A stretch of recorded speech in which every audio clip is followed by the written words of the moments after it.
My in-laws told me they wanted to help us save by moving in for a few months. Within days, my mother-in-law had replaced all my kitchenware, moved my clothes into a hall closet, and put my wedding photos in a box labeled Clutter. When I finally told my husband I wanted them out, he said, "They're just trying to make this house a home." Then I checked our joint account. She'd been using our debit card for her spa appointments. When I confronted her, she said, "If I wanted to drain you, you'd be empty already." Hi Reddit.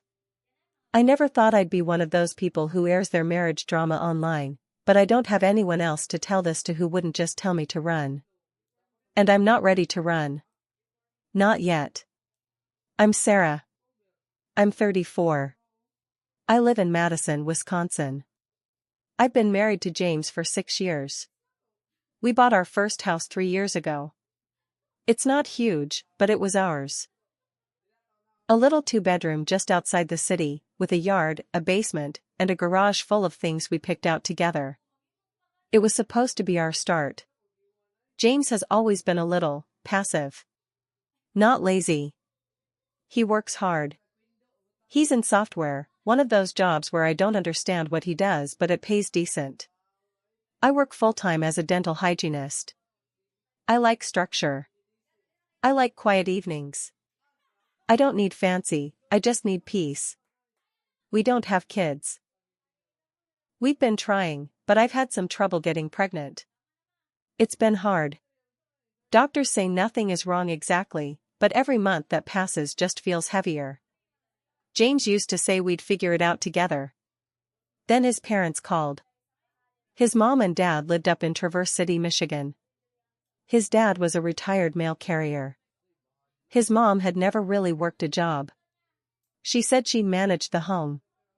Okay. Fine. I didn't love her, but I didn't hate her either. She just always had a way of making me feel like I didn't really belong. Like I was just borrowing James from her. So they called and said they were selling their condo. Prices had gone up. They wanted to take advantage and maybe move closer. James was all excited.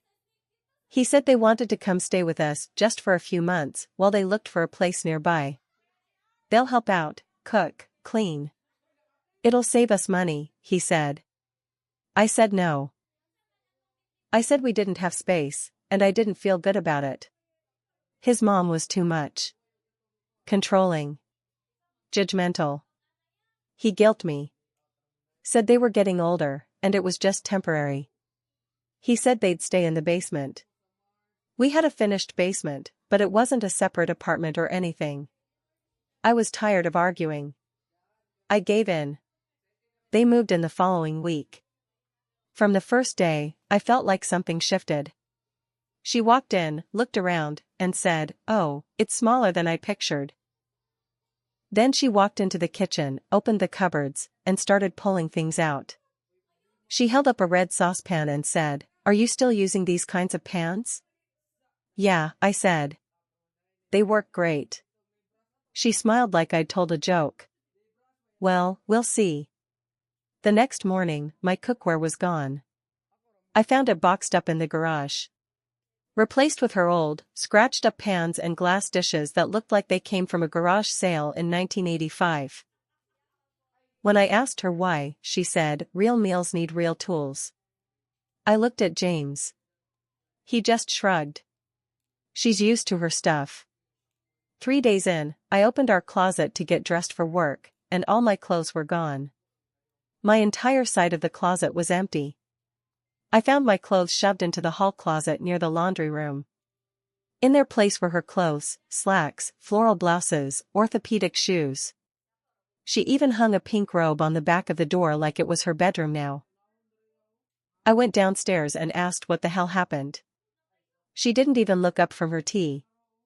That closet was cramped. I need space for my things. You have perfectly good storage out there. I told James. He said, "She's trying to make the place feel like home." She didn't mean anything by it. She took down our wedding pictures. I didn't even notice at first. I came home from work and they were gone. The wall was bare. I asked her where they went. she said, they were just clutter. I put them somewhere safe. She put them in a box in the garage. Labeled it Clutter in Sharpie. Right above the box that had my cookware. Every time I said something, James defended her. She's old school. She doesn't mean anything by it. She's trying to help. She wasn't helping. She was replacing me. Slowly. Like it was a game. It got worse. She started cooking dinner every night. But only for James and his dad. I'd come home to the smell of roast chicken or stew, and she'd hand me a plate with a cold sandwich or say, "Oh, I didn't know you'd be home this early."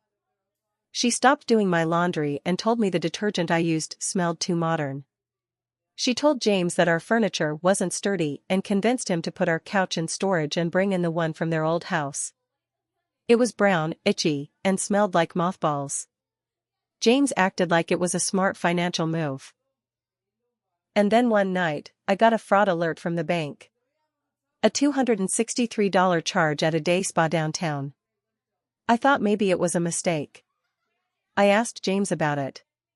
He said no, hadn't used the card. So I logged in.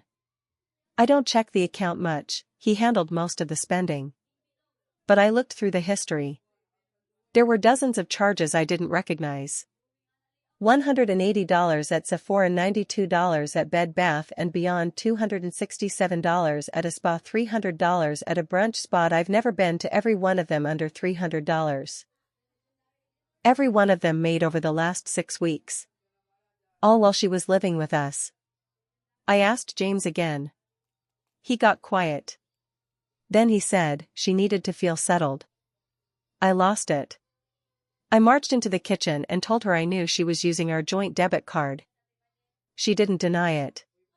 She looked me dead in the eye and said, "If I wanted to drain you, you'd be empty already." That was it. That night, I packed a bag and drove to my sister's house. I told James the first needed space. I thought he'd come after me. He didn't. 4 days later, I got a text. "I miss you. But you need to stop making this a war." A war. That's when I realized this wasn't just about his mom. It was about him, too. And I was done playing nice. I stayed with my sister, Lauren, for a week. She offered me the guest room and let me cry at night without asking too many questions. After a few days, I stopped crying. I started thinking. James didn't ask me to come back. He didn't offer to kick them out. He didn't even ask what I needed. I stopped checking my phone. Instead, I opened a new bank account. I moved my paychecks to it. I changed all the passwords to my personal accounts, email, Amazon, Spotify, even the thermostat. James never bothered learning those. They'd been saved under my logins for years. I shut off every subscription I was paying for that we shared. No more Netflix, no more HelloFresh, no more cloud storage for his files. Just gone. I waited a few days before I called the bank and reported the card as compromised. I told them there were unauthorized purchases.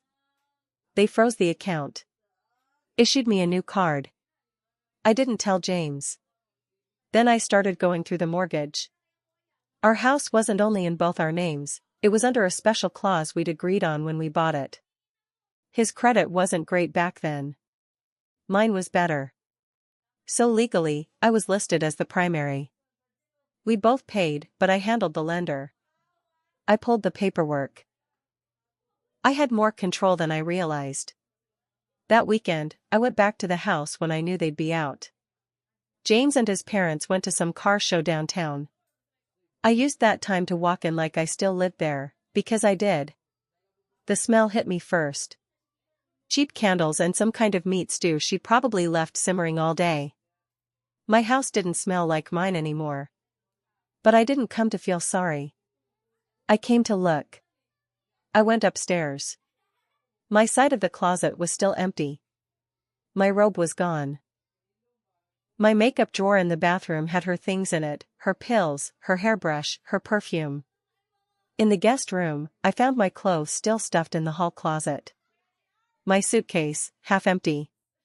Some of my shoes were missing. I took pictures of everything. I documented it all. Then I went to the garage. The box marked Clutter was still there. I opened it. My wedding photos were bent, shoved between dish towels and kitchen tools. One of the frames had a cracked edge. That frame had a picture of my mom and me, from the day she helped me into my dress. I took it out and stared at it for a long time. That's when I heard the garage door open. James. He wasn't supposed to be back for another hour. But there he was, standing in the doorway, holding a bag of kettle corn like it was just another Saturday. "What are you doing here?" he asked. I didn't answer. He walked up to me, saw the box open. "You're being dramatic," he said. "This is why I didn't want to fight. You always make everything so hard." "You let her call our wedding pictures clutter," I said. He shrugged. "She didn't mean it like that. I found a charge for $620 from Herbal Touch Spa under your name." "You lied to me." "She needed it," he said. "No," I said. "You needed her to do it so you wouldn't have to say no to her." He didn't say anything. I stepped back and told him I'd be staying elsewhere from now on. I told him I'd already contacted a lawyer. That got his attention. "You're blowing this up over nothing," he said.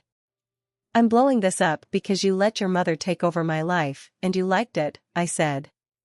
"You don't mean that," he said. I walked out. 3 days later, I served him a notice. Not for divorce. Not yet. For partition. It's a legal step when joint owners of a home no longer agree on the property. He could buy me out. Or we could sell. He called me 10 times that day. I ignored every one. Then his mom called. She left a voicemail. It said, "This is what happens when you let little girls play wife. You'll regret this, Sarah. You'll be alone." She had no idea. The voicemail from his mother didn't break me. It lit a fuse. I sent the recording to my lawyer. She laughed when she heard it. "You're lucky she said that. It only helps." I wasn't trying to win sympathy. I was building a timeline. Every move she made, every expense she racked up, every space she invaded, I had it documented. My lawyer said if James fought the partition, we had enough to file a full property dispute and force a sale.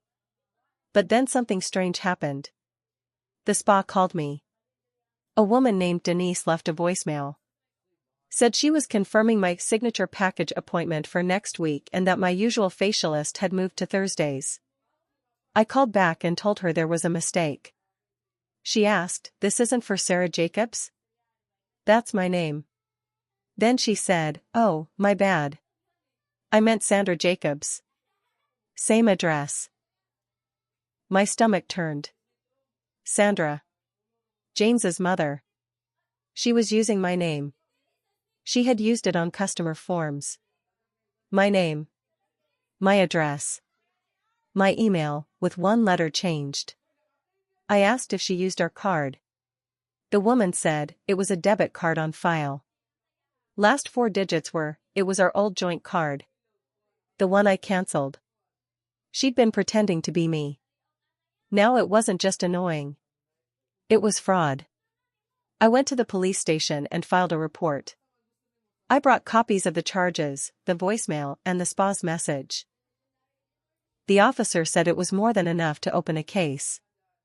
Especially if she'd signed anything or used my name on forms. I didn't tell James. I let them live in that house for another week. Then I showed up at 10 a.m. with a sheriff's deputy. James opened the door, still in boxers. His dad was watching TV. His mom came to the door wearing my robe. She froze when she saw the badge. The officer said, "We're here for a property inspection following a fraud complaint and co-owner dispute." She tried to laugh it off. "Oh, that's just a misunderstanding." I had her permission. I handed over my notarized affidavit and the fraud report. I didn't look at her. James tried to pull me aside. "You're embarrassing us." "No," I said. "You embarrassed yourself when you let her live here like she owned it." The deputy walked through the house, taking pictures of the damage. Walls scraped from their furniture. My things boxed and shoved into corners. Her name on boxes labeled my kitchen in all caps. The deputy said they'd be back the following week with an official court order for inspection and documentation. He told James they had 30 days to respond. Then the partition process would move forward. That night, James finally called me. For real. No texts. No half-hearted check-ins. He said, "Why are you doing this? Why are you trying to ruin me?" I said, "I'm not trying to ruin you. I'm just not letting you ruin me anymore." That was the first time he didn't have a response. The next morning, my lawyer called. Sandra had filed a complaint with the Homeowners Association. She said I was harassing her. She tried to get me banned from my own house. I laughed. Then I sent the HOA a copy of the sheriff's visit and the fraud report. The HOA manager called me personally to apologize. I said, "Don't worry. I won't be living here much longer." Then I made a plan. If they wanted to live like they owned that house, I'd let them. And when the sale went through, they'd find out just how much I owned. The sale wasn't fast, but it was certain. After the fraud report, James knew he couldn't fight it. His mother's name being tied to illegal use of my identity meant we had solid grounds. My lawyer pushed the judge for a sale, and after 2 months of back and forth, we got the green light. James was given a choice. Buy me out at current market value or agree to list the house publicly and split the profits. He stalled. Tried to get a loan. Tried to convince me to reconsider.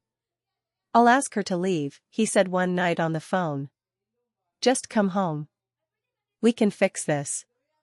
But I didn't want to come home. Not to a house that wasn't mine anymore. Not to a man who let me get erased piece by piece. I told him to sell. He agreed. Sort of. The day before the real estate agent was supposed to take photos, I stopped by to pick up some documents I left in the file cabinet. The door was unlocked. What I walked into didn't feel like a home. It felt like a squat. Trash on the counters. Dirty dishes piled high. Someone had carved into the wood frame of the back door an initial or a scrape that looked like it was done on purpose. The living room furniture was gone. Just folding chairs and old blankets now. The carpet had red wine stains. My old wedding photo, the one I thought I'd rescued, was back on the floor near the trash. Face down. I lost it. I called the realtor and told her not to take photos yet.